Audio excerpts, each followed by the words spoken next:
life can hit like a sledgehammer. But guess what? We hit back harder. Welcome to Affirm That Sh. Somehow I thrive. I'm Jennifer Rogers, your no BS guide to turning life's toughest moments into badass victories. Ready to flip the script? Let's affirm that life can be a bitch, but somehow we thrive.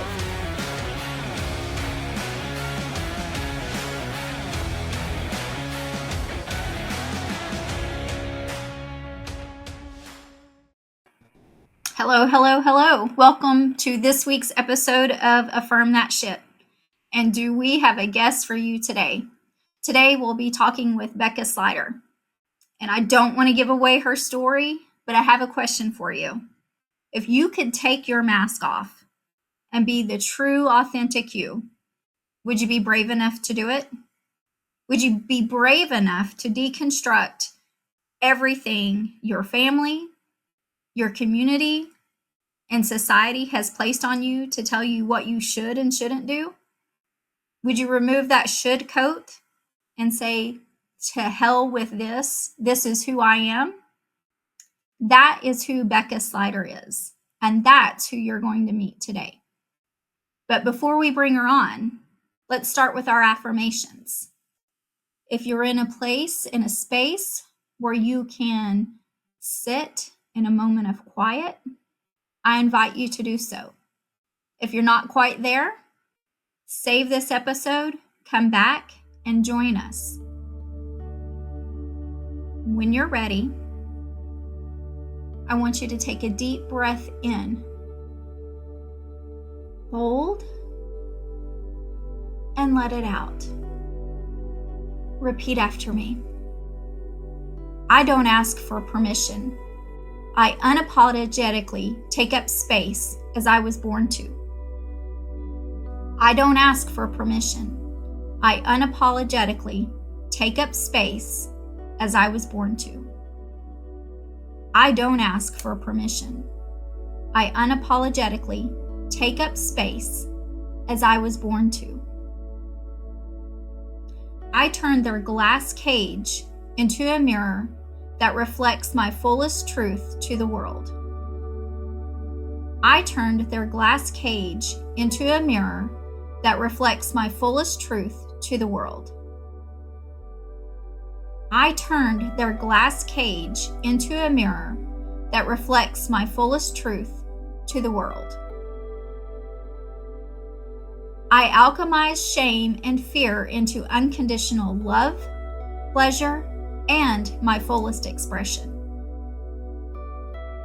I alchemized shame and fear into unconditional love, pleasure, and my fullest expression.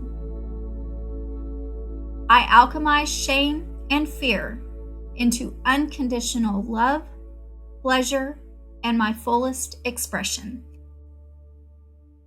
Stay with us. Right after this break, we're going to meet Bekah. Imagine a space where you let go, where the clamor of the world quiets and you meet your truest self. At Yu-Gi-Oh!, through sound vibrations, Reiki, and the wisdom of tarot, we help you release what no longer serves you, align with your energy, and renew your spirit. Begin your journey back to yourself today.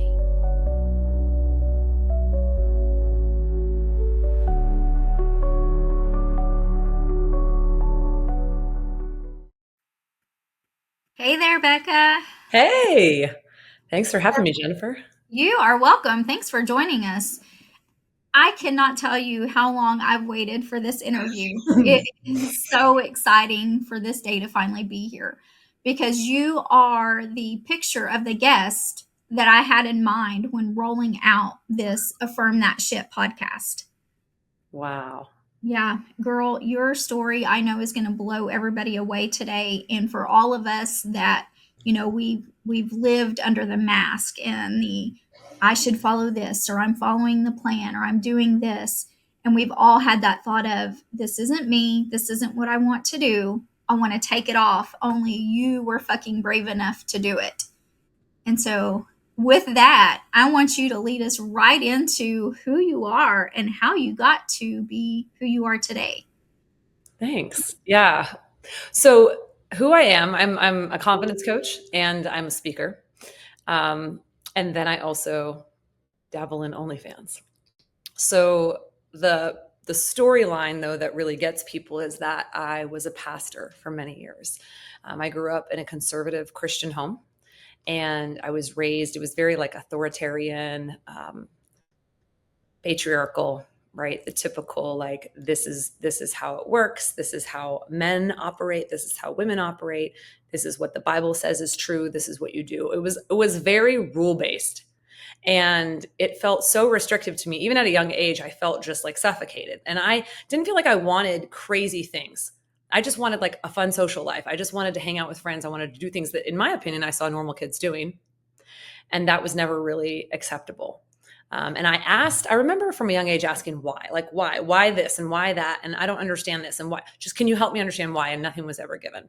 But even so, even though I was in an environment that was not helpful and not supportive to who I was and what wanted to become, I still got very programmed into the streamlined Christian narrative and believing very much so in all the Christian pillars, in the fact that I was born a sinner, in the fact that I needed Jesus to save me. Purity culture, huge, right? Purity culture, if you're not familiar with that term, it's very much like abstinence is the only way. You're, as a woman, especially, your body is for your husband. Don't have sex before marriage. And then, God will bless the marriage bed if you do. Wait on that. And then like sexual shame, big time around everything, masturbation, touching yourself, any of that stuff. So that was the environment I grew up in for a long time. And I think so many of us can relate to that. I remember, you're talking about the purity culture.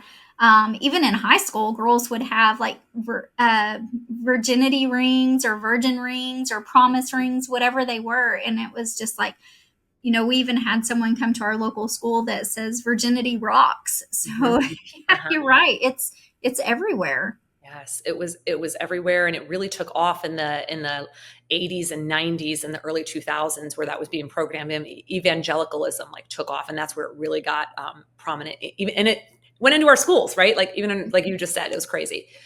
Around 15 years old, I was over it. I kind of walked away from everything. I couldn't stand it. I felt like a failure. That's what it came down to. I felt like I could not meet the standard of perfection that was required by my father, nor could I meet the standard of what I felt was perfection required by God. And I was not a virgin anymore, and my purity ring broke. And I was like, oh, that's a sign from God that he hates me. So, so walked away from that for a while, but I had no I literally, my self-esteem was like nothing. So I ended up in relationships with guys who were terrible to me and treating me like garbage. And that came to a climax around 19 years old, when I just felt, it was after 2 years of being in an abusive narcissistic relationship. And I felt like I had no more friends. I had no one that loved me. I just felt like absolute nothing.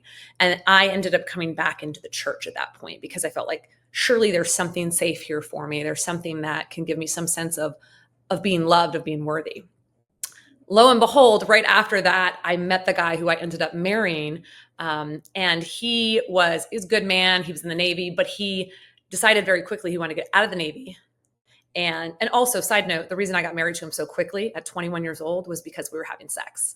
And again, I'm feeling shame, because you shouldn't have sex outside of marriage. That marriage bed. Yeah, exactly. Right. So we get married and right away have kids, because, also like that's what, I mean, to be fair, I always wanted to be a mom, but it was just like, that's what you do. You have kids really quickly. Yeah. And he decided I'm going to get out and I want to go into ministry. And I was like, oh, fuck. You sure? So we did. He ended up going into ministry. I was in leadership positions and then came on staff full time. And for a decade was in some type of leadership or pastoral position at the church. And when I say I was there, it wasn't like, when I came back into the church, it wasn't like, oh, I'm just doing this to feel better about myself. That was the initial thing that brought me back into it. However, when I say yes to something, I am fiercely loyal. And my entire identity got wrapped up in being a Christian, being a loving Christian, being a person who followed God, who followed Jesus, who literally I was reading my Bible all the time, having quiet times. I was leading small groups. I was the loudest worshiper. I was on my knees. It was real for me. This wasn't like, this good feeling thing. Like some people will just go to church here and there and it's like, it's very superficial for them. That was not it for me. I was in it. You were embodying all of it. Yes. It started, my identity started and ended with me being a Christian. That was, so it's important to really get an understanding of that, because that really transfers into how deep and how difficult and how lonely the path was when I deconstructed. Because it wasn't just like, oh, I think I'm just going to stop going to church or stop being in ministry. Like, it came about, people always say like, oh, well, like what happened? Like, what was the thing that happened? And there was never this one moment that was like, I don't believe this shit anymore. Like, that's it. Like, it's over. It wasn't like that, because when you have so much, when your identity is wrapped up in something, it can't happen that way. It almost can't. Like, it has to be a progression.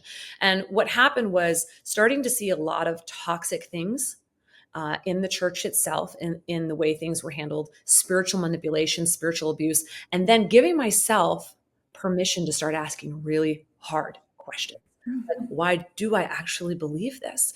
Do I believe this because I chose this, because I was like, yes, this feels right to my soul? Or did I believe it because I was programmed and conditioned to believe it from such a young age that there's no way I could know different? Because it is literally the thing, the foundation of what made me feel safe, of what created security in my life, that no matter what happened, even if this entire life went to shit, I had the sense of security of knowing Jesus loves me and I'm going to heaven. That is a deep sense of security and safety that is really hard to walk away from. Yeah. So at that point, once I started asking those difficult questions, things started just kind of unraveling. When you start asking difficult questions and you let yourself go to those hard answers, it creates a domino effect.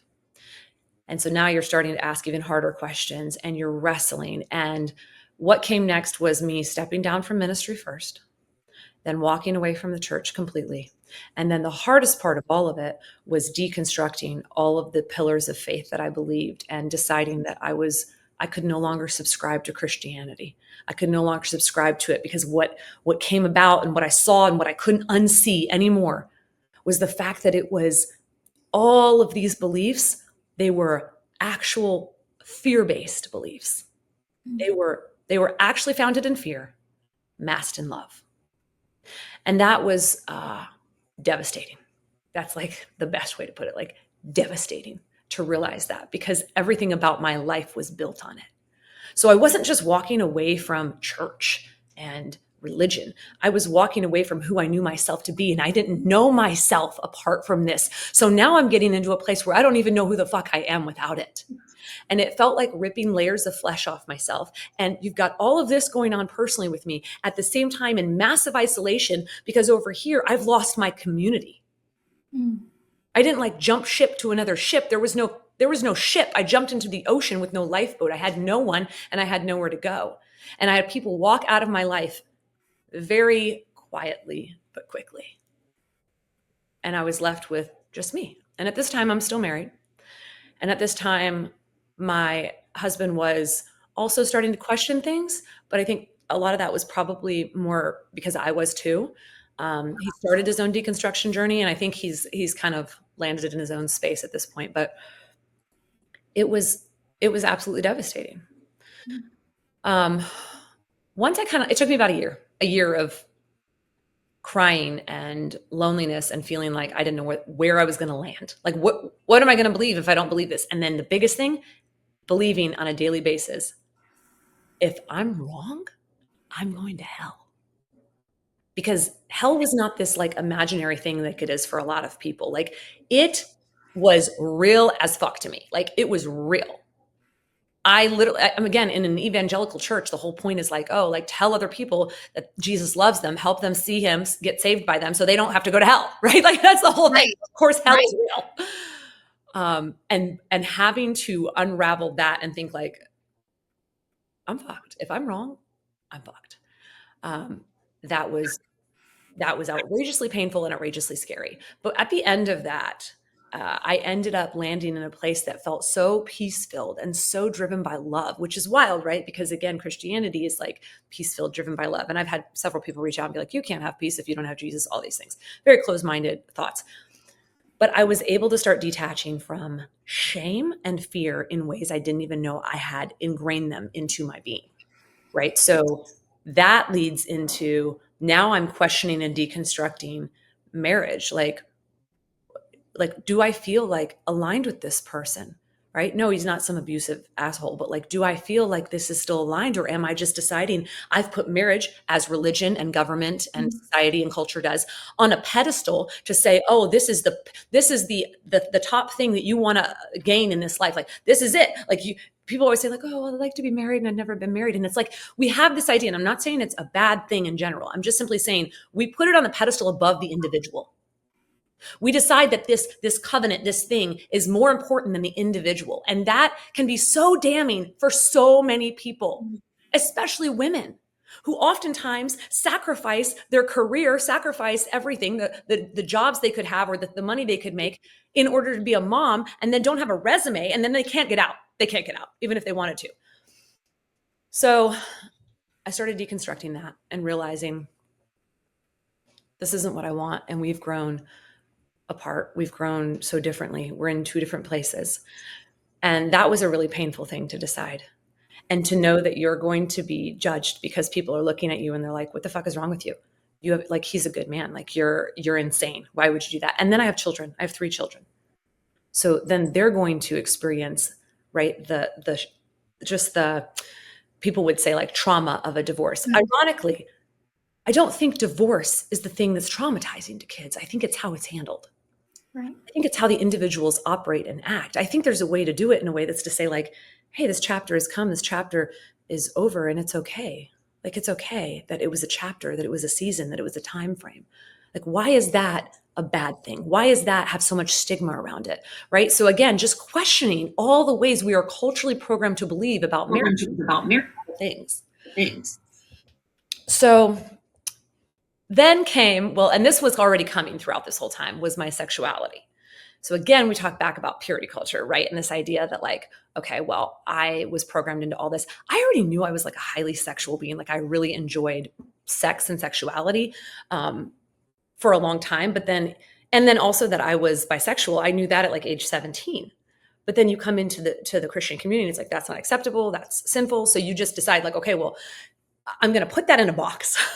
I'm going to compartmentalize that and pretend it doesn't exist, even though I would still fantasize about women on the regular, right? When I'm being radically honest with you, I'd fantasize about them, and I had to just be like, and then there's shame for doing that while I'm married, like shame around that. Once I start deconstructing the shame out of my sexuality, I'm like, holy shit, like we are wired to be sexual beings. Like, sexuality is like such a beautiful gift, and that like so much pleasure we get to enjoy. And yet there's so much damage done around it, and sexual trauma and sexual shame, and especially again with women. And so once I started unraveling the shame, I was like, oh my God, I get to decide how I want to express myself sexually. And yeah, again, but I'm facing the judgment of what are people going to say? What are people, even more so right now? I feel like it's even more so because of the stigma. So people always say like, how'd you go from pastor to OnlyFans? And I'm like, well, I didn't go from pastor to OnlyFans. It wasn't like, here I'm a pastor, let me do OnlyFans. Right. You're not just making that jump. No, because once I walked away from the church, that's when I got into coaching. I had already been a speaker, so then I moved into more speaking. Those two things kind of just happened right away. OnlyFans, at this moment, as we're recording, I've only been doing 6 months. It's very new. And so it took me an entire year to decide whether I was going to do it or not. Because what I do, because I do mindset work, because I do somatic work, because I give a shit about all the subconscious stuff that's going to come up when I do something like this. I did a lot of inner work around like, do I really want to do this? What's going to come up when I do it, right? Not just the judgment of others. That's a given, right? That's a freaking given. What's going to come up is all of the insecurities I have, right? If I'm going to get naked on a platform at all, like, and show my body, all of us have our own insecurities about that. I'm 43 years old. So it's not like I have this like model S body. So exposing myself in a way that's so vulnerable, going through like how are my kids going to handle it? Because I decided one of the things I knew is that I value authenticity and I preach authenticity. And so for me, it was so important that if I was going to be doing something, I wasn't hiding it. I'm not saying it's wrong for people to do it anonymously. I think everybody has their own way of doing things, and they should feel an integrity to themselves, whatever that is for them. For me, what felt like integrity was being honest about it publicly. And that included my children. And my children are a bit older, so they can kind of get their heads around it. So I have a 20-year-old daughter, 18-year-old son, and a 13-year-old daughter. So I actually went to all of them. And I had a conversation with each of them individually and told them, because the reality is that, especially the older two, a friend could find out, right? Or someone who knows them could find out. And then they're, oh my God, your mom does OnlyFans and all that. But one of the things that I've tried to do over the course of their entire lives is always be very honest and open about sexual conversations, because I didn't want them to have the same experience I did, where sex was never talked about. It was just shamed. So that was the case. But then also, the reality is that it's more than just high sexual expression that I wanted to do. It was like, I want to be able to express myself. Like, this is like a fun playground for me. It was more than that. The reality is that in our society, sexuality, a woman expressing herself sexually and being respected, that rarely exists. We have got some pillars of society that are complete fuckery, and that I have decided, like, part of my work, part of my soul's calling and passion is to start dismantling them. So a woman being highly sexual and respected, a woman being highly sexual and in leadership, right? A woman being highly sexual. And so I explained that also to my kids, right? Like, this is about a woman deciding she gets to do whatever the fuck she wants to do with her body, right? This is women deciding, like, if they want to, they can. And for so long that has been suppressed and told we're wrong and shamed. And I'm not about that. I'm not about accepting that. And can I change everyone's mind? Absolutely not. And I'm not even trying to change people's minds, because the reality is that what I'm doing is deciding to shine bright, deciding to live my authentic truth. And as I do that, and as I'm wildly unapologetic about it, even when it hurts, even when I am shamed, and even when I am judged by people, I'm still standing. That also gives other people permission who are feeling that inside of them, who are like, I want that. I want to do more of that. I want to step more into that. That gives them permission to step the fuck up too, because I have had people go before me. I have been inspired and encouraged and just like looked up to other women who are like, yeah, that's it. We're not putting up with this bullshit anymore. No more of this, of these, this programming, these conditions. No, we're not living through this. So, it's both and so I see the benefit. And then the craziest part about OnlyFans, I am coaching these men because there's cohesiveness. There's cohesiveness in who I am on social media and who I am on OnlyFans. So yes, they come in and they're like, oh, it's this like sexy stuff, right? All the sexy stuff. But the reality is, then they get to know me because I do live streams and like I talk in the DMs, and they're like, oh shit, you're intelligent and you're kind and you give a shit about people and humans, and you actually are like so encouraging. And they don't know what to do with it. And I just started coaching someone who found me on OnlyFans, and he's like, oh my God, I really actually could use confidence. And I vet them because I need to make sure they're the right person for me. I got a new coaching client doing that. But then on top of that, I have so many DMs from men who are like, I am so grateful I found you. I came for one thing, but I'm getting so much more. Like, I'm so inspired. I feel like you're changing my life. Can I ask you for advice? And it's so I have like this playground fun. And then I also have a sense of fulfillment too in helping transport, because I mostly work with women in confidence coaching. And so having the ability to influence men's life as well, it's just been a powerful platform and something that even more than what I expected. Yeah. I cannot, your confidence just radiates off of you.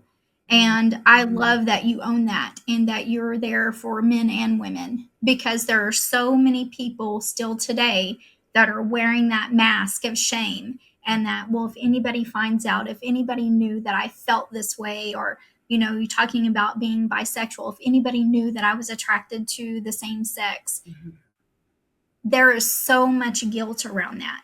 And for you to be open, honest, and say, look, I didn't just jump from here to here. It took me a while to go through this.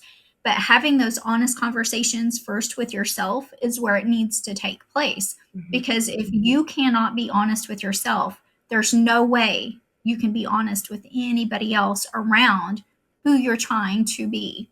Yeah. And so I think that is a great piece of advice that you've you've dropped on us today that, it looks glamorous. It sounds, salacious. The title is I was a minister and now I do OnlyFans. But the truth of the matter is, like, I worked through some shit. I worked through things that I grew up in. I worked through society. I worked through what I thought was right. Yeah.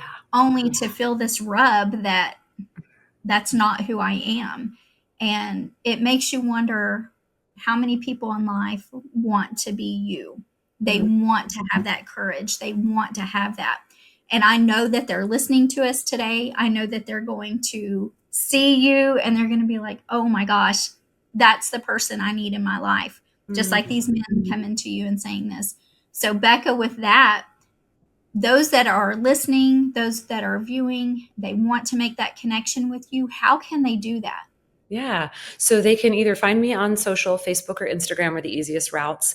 And it's just my name, just like it's spelled here, at Bekah Slider. There shouldn't be any others. There might be like what, but you'll see like I'm wearing a red dress in my profile pic. And that would be easier dropping my DMs there, or you can email me at hello@RebekahSlider.com. Put the RE on the front and you're good to go. Yeah. And I think that the final thing I'll say too is like, I'm still on the journey, right? So it looks like I'm here at a place now where it's like, okay, I feel, and I do, there's so much confidence I've built and I've worked for.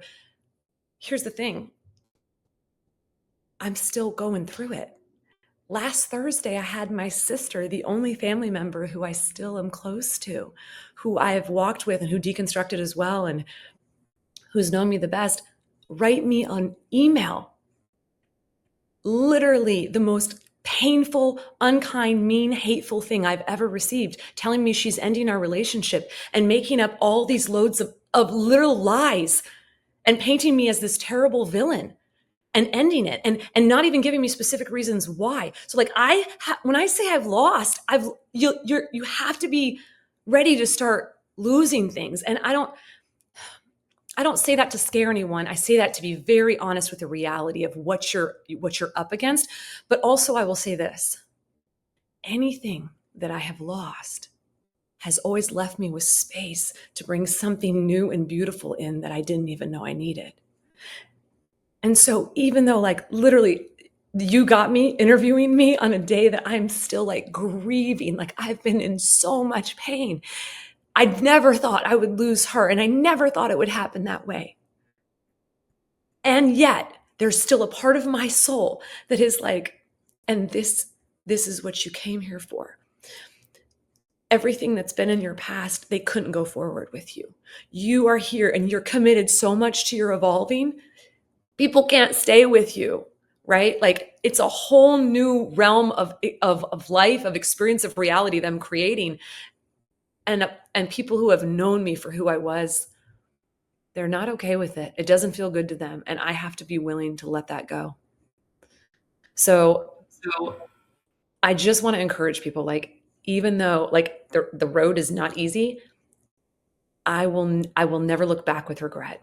The freedom, the peace, the love, like I love better now. I love myself a fuck ton better, but I love others better. I didn't even respond to her email. No, because someone who is that unkind, I get to the place where it's an energy leak. You have to get to the place where you're like, I just respect my peace so much. And I know me. And you know what I did after that email? I looked in the mirror and I fucking affirmed everything opposite to what she said because I knew it was lies. And I knew I've been there. I've been there for her for so much. Like the inner work is you with you always. You need people in your corner, but I will tell you, affirming yourself. Like I loved how you started with affirmations, Jennifer, because affirming yourself, loving yourself, becoming safe for yourself, reparenting yourself, that's the most important work you will ever do in this lifetime. It's the most rewarding and it creates the most sustainable long-term results. Bekah, you've said it beautifully, and I think the only thing I could add to what you're sharing is tomorrow's ready for you. Mm-hmm. Thank you. Tomorrow is ready for you. If you're ready to take that step forward, you're ready to look yourself in the mirror and own that truth. Yeah. And your grieving process, you don't realize how close you are to someone until your truth is out and about. and you see where it lands on their plate. Yeah.